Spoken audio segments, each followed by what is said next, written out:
Hi everyone, Andy from Peaks here. Today I'd like to talk to you a little bit about bike fit and about the difference between a TT and a triathlon bike fit.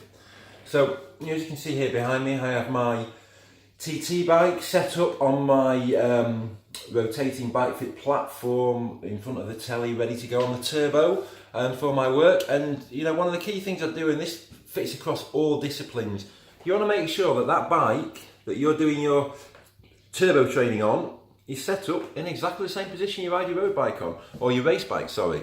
Sounds really straightforward and really simple, but the amount of people who have an extreme setup on their race bike ride something totally different on the turbo. You need to spend the winter getting used to the position, riding well, and riding in the way that you'll race. Okay, so let's think a little bit now about a sort of a time trial to a triathlon fit. Generally, there's a couple of differences.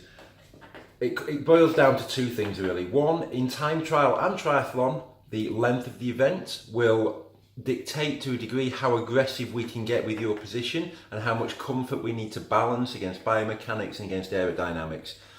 The next thing that we need to think about is obviously in a triathlon, you have to get off and not a small matter of a run. Anywhere from maybe a 3-mile run in a sprint distance up to a marathon in an Ironman. So protecting those leg muscles, making sure the back, the neck is not too tight, you're in a position to do that is key. So what I talk about in the article today is a little on how we achieve that and the different things that we can do.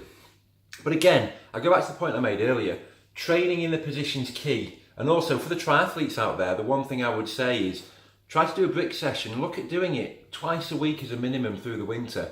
Even if you're just jumping off the bike and you're doing 15-20 minutes, it's all you need to get your run muscles activated and get the feeling back in there, but it's a key thing to do. So have a read, guys, and I hope it's useful. Thank you.